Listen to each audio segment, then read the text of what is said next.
Huwag niyo ko ikulong! Hindi ako scammer! Itigil niyo na yan! Hindi si nanay ang scammer. Pero nasa bahay na to, ang totoong scammer. Hoy bata, huwag kang mangialam. Wala ka namang ebidensya. Pero nay, alam kong hindi ko yung scammer. Tara na, sumama ka na sa akin. Mga anak, aayusin ko to ha? Babalik din ako, okay? Kung sino man sa inyo yung totoong scammer, umamin na kayo! Nakulong si nanay, di ba? Ate, walang may gustong makulong si nanay. Tsaka bakit kami lang tatlo sinisisi mo? Eh baka ikaw talaga yung totoong scammer. Imbes na magsisihan tayo, magtulungan na lang tayo para kay nanay. Malalaman ko rin ang totoo. Delivery po. Gabi na, may nagde-deliver pa? Kuya, kaninong parcel yan? Kay Susan po ulit. Ha? Paano nangyari yun? Eh, nasa kulungan na si nanay. Aba ma'am, hindi ko po alam. Taga-deliver lang po ako eh. Sige na po. Oh, nasa gitna yung kalaban ha? Hoy, ayusin mo na itong mga damit mo. Ilagay mo muna dyan sa kama. Oh, ayun na! Paano naman ito naman ng parcel na to? Nakakainis, talo na naman. Ano ba? Ba't nandito to? Ito ba yung galing sa scam? Sabi ko na nga ba? Ikaw yung scammer! Ate, hindi ako yung scammer. May parcel na dumating at nakapangalan kay nanay. Di ba pang computer to? Eh, ikaw lang naman mahilig mag-computer dito eh. Ano na namang scam ang ginawa mo? Pasalamat ka, minor de edad ka pa. Bawal ka pa makulong. Pasensya na sa ginawa ng anak ko. Pagsasabihan ko to. Basta wag na uulitin ha. Ako na magbibigay sa mga may-ari neto. Sige na. Ang galing mo talaga. O ito, sino to cellphone? Akin tong pera. Mas kailangan ko to. Galingan mo pang mang-scam para mas marami tayong makuha. Bahala sa'yo. Makakaasa ka. Gagalingan ko pa. Nay, pengi baon? Ito anak. Lu, bakit 20 lang? May mabibili ba ako dito, Nay? Aba, ba't di ka na lang magpasalamat? May baon ka pa. Nay, dagdagan mo to. Teka lang, nasan yung hanger ko? Okay na pala to, Nay. Bye-bye na. Nay, nagsweldo na ako. Ay, hindi na, anak. Ipunin mo na lang to. Sige na, Nay. Pambili mo din ng gamot yan. Oh, sige. Salamat, anak, ha. Anak, kainin mo na to. Nay, ayoko nga niya. Aba, ang dami-dami nagugutom dyan na bata sa labas. Tapos ikaw ay mo kumain? Akala mo naman mabubusog yung mga bata sa labas kapag kinain ko yan. Mabubusog kapag eto pinakain ko sa'yo. Ito na, kakainin ko na. Nay, namiss ko na yung mga luto mo. Sige, anak, lutuan kita, ha. Excited na ako, Nay. Grabe pala si nanay. Buong araw nagtatrabaho. Ang dami na lang sinasakripisyo para sa amin. Siguro, deserve naman nila ng something for Mother's Day. Good morning, Nay. Nay? Nay? Nay, gising! Ano ba yan, anak? Ang ingay mo naman. Hihidlip lang ako. Pinakaba mo naman ako, Nay. Andyan na order ko.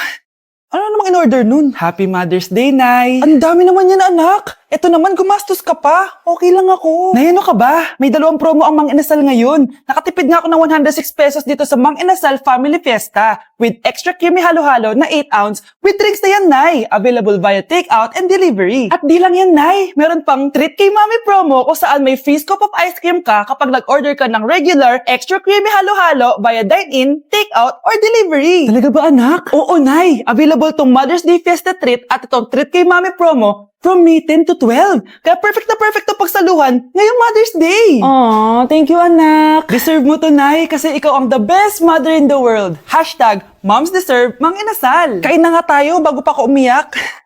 Grabe ang creamy nitong halo-halo, Nay. Sarap ng manok, anak. Parang ang sarap niyan, Marsa. Meron ba ako niyan? Nanay din ako. Ayan, diyan ka magaling eh. O ito, barbecue. Death certificate? Hindi naman patay si tatay ah. Anak, alam kong nasa kwarto ka ng tatay mo. Si nanay.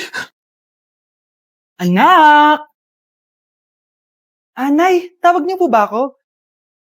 Wala. Kala ko nasa loob ka eh. Sige, Nay. Gagawan ko na po ng pagkain si tatay. Kailangan ko malaman ng totoo. Sorry, Nay. Kailangan kong gawin to sa'yo. Nay, eto na po pala yung pagkain ni tatay. Ginawan din po pala kita. Buti naman naisip mo pa ako. Thank you, anak, ha. Welcome, Nay. Mahal, kain na tayo. Gumana yung plano ko. Kailangan ko na humingi ng tulong. Ang galing mo din, Scarlett, no? Pero mas magaling ako. Nay, hindi ka nahimatay. Anong akala mo sa akin? Tanga? Inamoy ko yung pagkain na binigay mo sa akin. At kaamoy niya yung lason na nilalagay ko sa pagkain ng tatay mo. Ang sama mo, Nay. Well, kailangan ko ang pera ng tatay mo. Inasawa ko lang naman yan kasi mayaman siya. Ipapakulong kita sa ginawa mo kay tatay. Sa tingin mo maniniwala sa'yo ang mga pulis? May CCTV tayo sa bahay. Kitang-kita dyan na ikaw ang gumagawa ng pagkain ng tatay mo. Kanina pa nasa ko lang mga pulis. At naririnig nila lahat ng sinasabi mo. Mga pulis? Nasaan na siya? Nakakatakot! Matalino ako, Scarlett. Alam kong gagawin mo yan. Binayaran ko ang mga pulis para din nila kulihin. Pera-pera lang. Walang iya ka talaga, Nay. Mama ka na sa akin. Itali nyo na yan. At siguraduhin yung hindi makakatakas yan. Ano? Itatali? Hindi! Shh, Scarlett. Tatakas kita, ha? Alam ko lahat ng baho ng nanay mo. Tita? Scarlett? May kausap ka ba? Nandiyan na si nanay. Bilisan mo. Paparating na siya. Bibilisan ko na. Grabe, ang pangit ko pala dati nung bata ako. Sino tong tumatawag?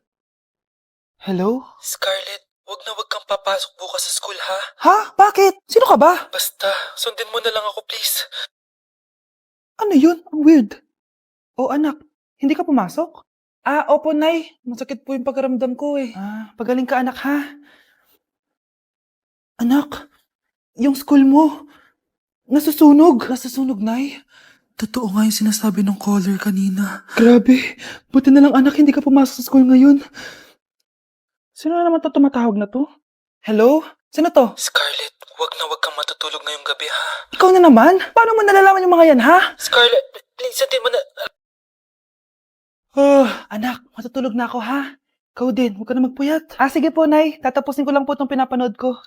Kung hindi ako matutulog, ano namang gagawin ko buong gabi? Matutulog na lang ako. Baka niloloko lang ako ng caller na yun. Nay! Nay! Gising, Nay! Ano nangyari, anak? Binabangungot ka, Nay. Buti gising ka pa. At nagising mo ako. Sino ba talaga yung caller na yun? Sino ka ba talaga, ha? Bakit alam mo lahat ng mga masasamang mangyayari? Gusto mo ba talaga ako makilala, Scarlett? Oo, dahil hindi ako matatahimik. Magkita tayo malapit sa puno ng mangga. Hello? May tao ba dyan? Hi, Scarlett. Ikaw ba yung caller? Gusto mo ba talagang makita kung sino ako? Oo. Ako ikaw, Scarlett. Galing ako sa future. Ikaw ako? Kailangan kong ayusin yung mga nangyaring masama. Paano? Paano nangyari yun? Basta, Scarlett, ayusin mo yung mga desisyon mo sa buhay, ha? Sige na, baka mahuli pa ako ng mga humahabol sa akin. Sandali! Sino humahabol sa'yo? Anak? Oh, Nay, gising ka pa? May ibibigay lang ako sa'yo. Eto. Good luck to, ha? Dreamcatcher to, Nay, Oo, anak. Ang sabi nila, magsabi ka lang ng wish mo dyan, matutupad. Malay mo naman, di ba? Thank you, Nay. Dreamcatcher. Matry nga to. Sana maging top 1 ako sa klase namin. Anak! Congrats! Bakit po, Nay? Ikaw daw ang top 1 sa klase nyo! Totoo ba, Nay? Totoo nga to.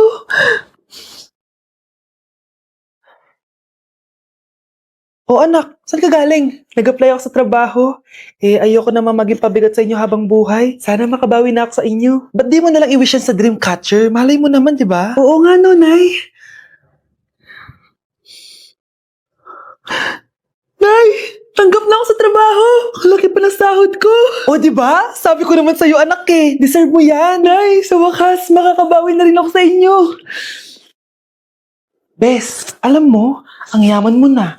Bakit di ka pa mag-asawa? Ay naku, Bes. Kung may magkakagusto man sa akin, ang gusto ko, mabait at responsable. Parang si Joshua. Naku, Bes. Si Joshua pa. Puro trabaho yan. Hi, Scarlett. Pwede ba tayong mag-lunch together mamaya? Sure, sige. Siyan ba? Ayun. Yan ay simula na love story nyo, ha? Ay, mahal. Grabe. Natupad na natin yung mga pangarap natin. May anak tayo. May malaki tayong bahay. May maayos tayong trabaho. Ay, sa wakas. Proud ako sa ating dalawa, mahal.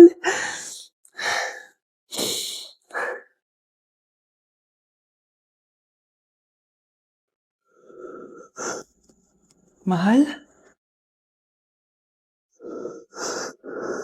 Ang isang 50% po ay mapupunta sa isa niyang anak. Ano?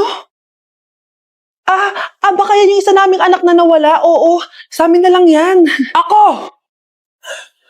Ako ang isa pang anak ni Ramon. Oh, akala ko ba nawawala yung isang anak ni Ramon?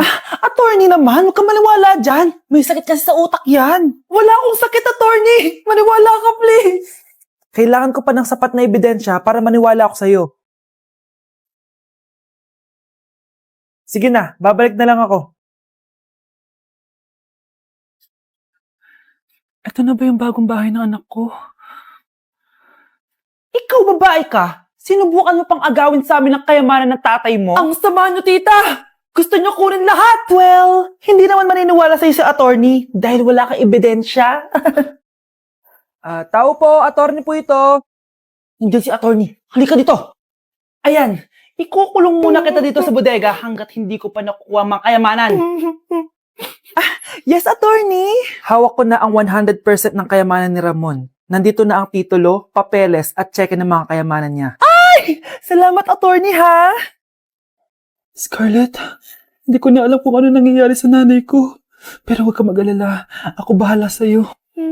Kailangan na matigil tong pinagagawa ni nanay. Tao po.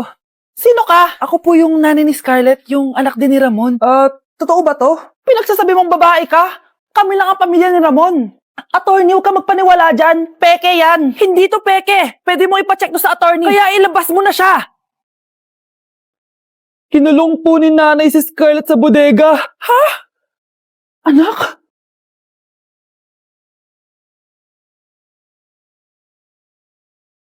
Okay, class. Palakpakan natin si Samantha dahil siya ang top 1 sa klase.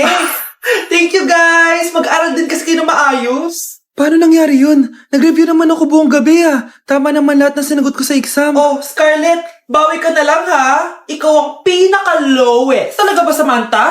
Alam naman nating dalawa kung sino talaga yung top 1 at hindi ikaw yun. Ilusyonada ka talaga kahit kailan. Loser! Ang dali-dali lang ng exam, di niya pa nakuha? Ano bang ginawa mo, Samantha? Bakit perfect ka? Stock knowledge! Ko, wala ba kayo nun? Kailangan ko malaman kung anong ginawa mo, Samantha. Magre-rewind ako. Manda ka sa akin. Nakapag-rewind ako!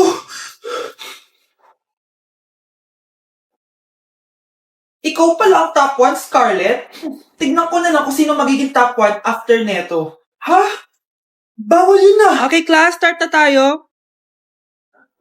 Class, magle-lesson na tayo Ma'am, bago mo ituloy yan, may kailangan ka malaman. Ano yan, Scarlett? Pinagpalit mo ni Samantha yung grades namin sa laptop niyo, ma'am. Kaya hindi dapat siya yung top 1, kundi ako. Ganyan ka na ba ka-desperada, Scarlett? Naiingit ka sa akin, no? Kasi ako yung top 1. Ako ba ang desperada, Samantha? O baka ikaw? Kitang-kita dito sa phone na ginalaw mo ang laptop ni ma'am. Ikaw pala ang top 1, Scarlett? Tignan ko na lang kung sino magiging top 1 after neto. Samantha? Bakit mo ginawa yun? Alam mo bang major offense yun, ha? Sumama ka sa akin. Ipapatawag ko mga magulang mo. Ma'am! Paano nagawa ni Scarlett yun? Alam ko walang tao nun. Paano siya nakakuha ng video? Scarlett, paano mo nagawa yun? Ha? Ang alin? Nakita kita kanina. May hawak kang relo. Tapos, bigla ka na lang nawala. Nakita mo yun, Cheska?